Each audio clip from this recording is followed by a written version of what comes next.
Bonjour à toutes et à tous, bienvenue à l'écoute de Prévention Santé, un programme d'information produit par RNCO et SOS Médecins Cameroun. Prévention Santé est un programme citoyen parrainé par le ministère de la Santé publique du Cameroun. Si vous souhaitez être partenaire officiel, contactez wilsonafrique@gmail.com. Ensemble, valorisons la santé. Nombreux sont les individus et les couples qui se confrontent au risque de l'infertilité ou de la stérilité. Il existe de nombreuses causes, autant chez l'homme que chez la femme. Le docteur Mbolo, président de SOS Médecins Cameroun, est également nutritionniste clinicien. Il aborde ce sujet avec moi dans cette édition de votre magazine Prévention Santé.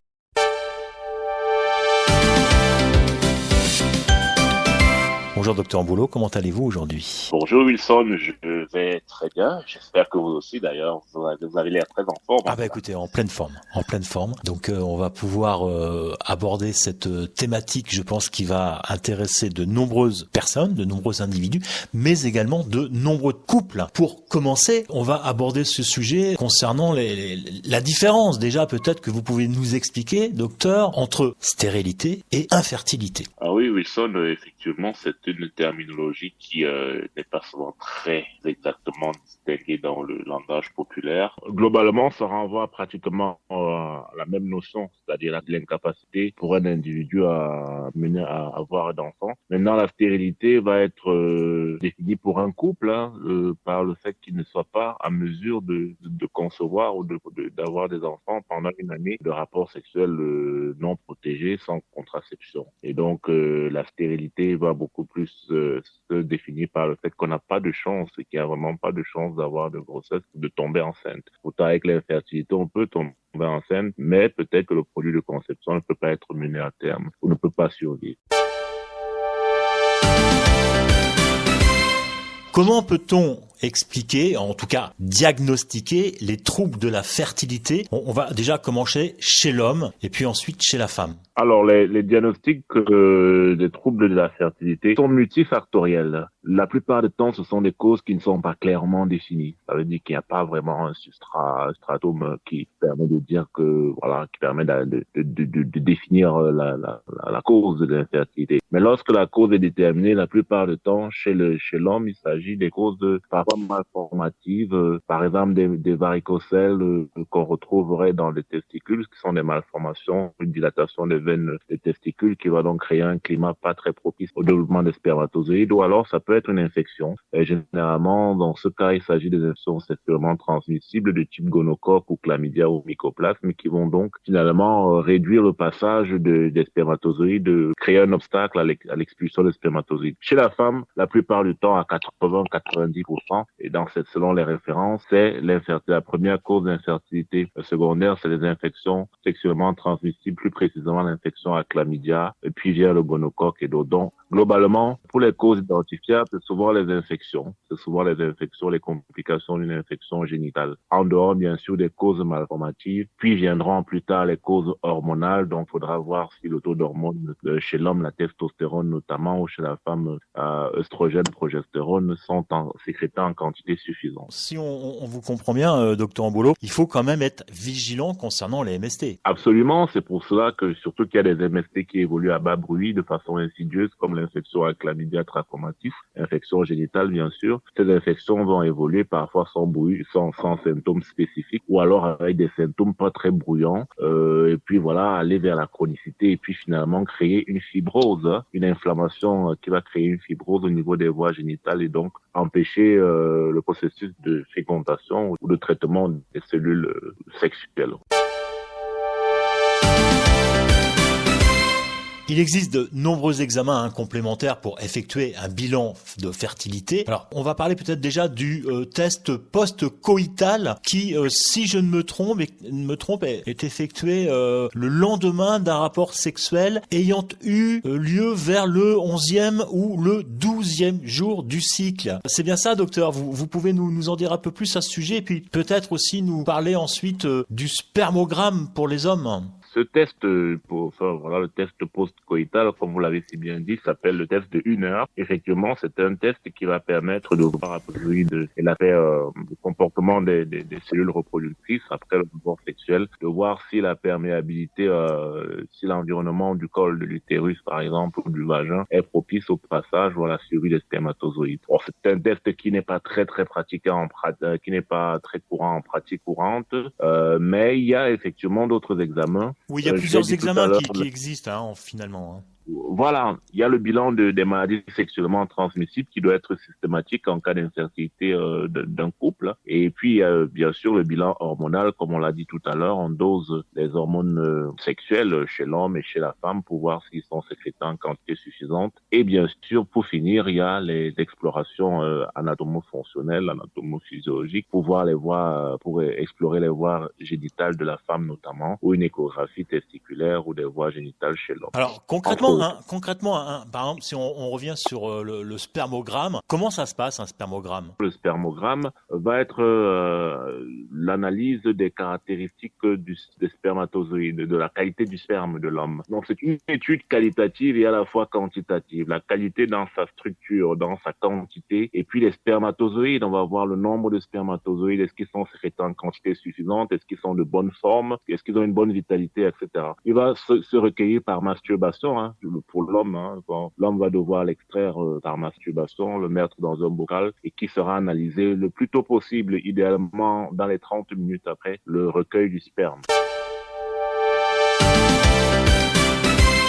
Alors, on pourrait faire une émission vraiment entière sur justement le sperme, parce que il semblerait que l'humanité soit un peu en danger par rapport à ça. En tout cas, c'est certaines études qui abordent cette thématique. Fragilité de la qualité du sperme. On pourrait aussi parler de, entre autres, l'alimentation peut-être, les pollutions également, qui pourraient mettre en cause la qualité et la quantité du sperme chez les hommes. Docteur, vous pouvez nous dire un mot là-dessus ? Effectivement, Wilson, ça ferait l'objet d'une émission. Il faut dire que les conditions environnementales qui vont influencer la température des organes génitaux vont influencer également la qualité du sperme de façon très pratique.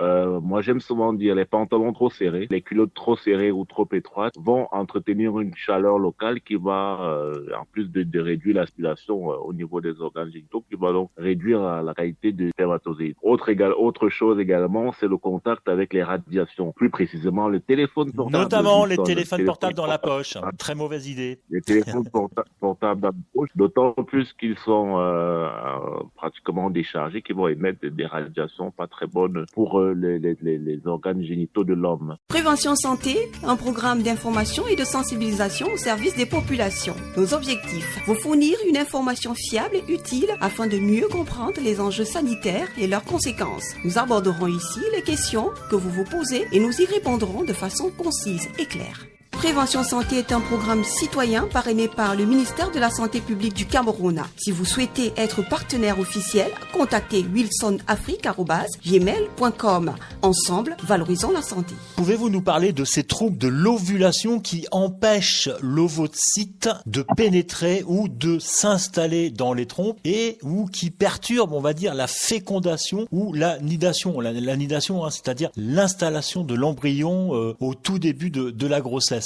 Oui, c'est de ça qu'il s'agit, Wilson. Si les ovocytes ne sont pas... le problème peut venir au niveau de la maturation des ovocytes, c'est-à-dire qu'ils ne sont pas assez matures avant d'être expulsés pour se mettre à la disposition, entre guillemets, des spermatozoïdes. Ça peut être parce que les hormones de la femme qui entretiennent la maturation de ces ovocytes et son expulsion, notamment la LH, de son expulsion ne sont pas en quantité suffisante et donc il n'y a pas ovulation. Et ensuite, secondairement, ça peut être une anomalie des trompes. Les trompes sont des petits tuyaux qui vont conduire l'ovocyte et les spermatozoïdes à leur rencontre et qui vont donc finalement conduire à la nidation dans l'utérus. Et donc si ces trompes ne sont pas de bonne cure, on va dire ça comme ça, il n'y aura pas fécondation et donc il n'y aura pas grossesse.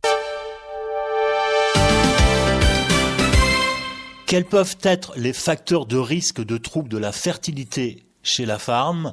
On parle souvent de nombreux sujets, de l'âge, de problèmes de surpoids également, du tabac aussi, ou encore de l'excès de sport. C'est ça, docteur? C'est toutes ces choses qui empêchent finalement, et qui sont des vrais troubles, des vrais facteurs de risque pour les troubles de fertilité. Écoutez, Wilson, je dirais que ces facteurs vont rentrer dans des variants d'une personne à l'autre, vont être des facteurs de risque davantage que des causes de l'infertilité, avec des mécanismes plus ou moins bien connus actuellement. Le tabac va agir sur la rigidité des trompes, par exemple. L'excès de sport, comme vous le dites aussi bien, chez les athlètes de haut niveau, va perturber le cycle et causer des cycles anovulatoires, l'absence de règles et tout. Mais ce qui est important de savoir pour nos auditrices, c'est que finalement, ces facteurs vont intervenir de manière très variable et très multifactorielle. Il n'y a pas de cause à effet. Maintenant que nous y voyons un petit peu plus clair concernant les raisons, que peut-on faire pour remédier à cette infertilité? Parlons par exemple de l'homme et ensuite nous aborderons les solutions concernant les femmes. Alors, chez l'homme, lorsque les spermatozoïdes ne peuvent passer des testicules aux vésicules qui contiennent donc le sperme, il est possible de les prélever sous anesthésie générale, par exemple? Oui, on peut faire un prélèvement de spermatozoïdes qui sera par la suite conservé pour être réutilisé, ou bien alors qui pourront être utilisés immédiatement. De toute façon, il y a les possibilités effectivement de contourner le problème de sortie ou d'expulsion des spermatozoïdes. Alors une question, on va dire très masculine, j'ai envie de dire. Est-ce que c'est douloureux? D'accord. Est-ce que c'est douloureux, docteur? Écoutez, cette anesthésie, parce qu'on parle d'anesthésie générale, mais est-ce que la suite, le réveil, peut être douloureux? Je pense qu'il y a de nombreux hommes qui peuvent se poser la question. Non, mais généralement, c'est pas plus douloureux que ça.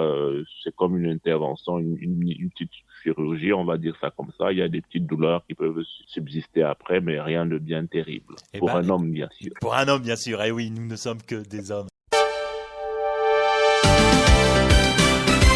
Lorsque les traitements d'une fertilité masculine ont échoué, le couple peut avoir recours à l'insémination artificielle. Docteur Mbolo, où en sommes-nous au Cameroun sur cette question de façon générale? Écoutez, lorsqu'il y a infertilité dans un couple, généralement, il est actuellement admis que les causes, c'est 1/3 pour l'homme, c'est-à-dire tiers de cause venant de l'homme, 1/3 pour la femme et 1/3 des deux. Bon, alors, on peut faire effectivement de la fécondation in vitro, disons, procréation médicalement assistée. Actuellement, ça se fait au Cameroun, de plus en plus. À Yaoundé et à Douala, il y a des centres publics, parapublics ou des centres privés qui en font déjà. Donc, il faut juste se rapprocher de ces centres pour bénéficier d'une procréation médicalement assistée. Docteur Mbolo, merci. Avant de se quitter, il faut quand même dire à tous nos auditeurs que ce problème doit être abordé avec son médecin traitant, qui sera donc vous conseiller et prendre en charge avec vous ce sujet et trouver, comme on l'a dit, donc les solutions adéquates. Prévention santé, c'est fini pour aujourd'hui. On se retrouve la semaine prochaine pour une autre émission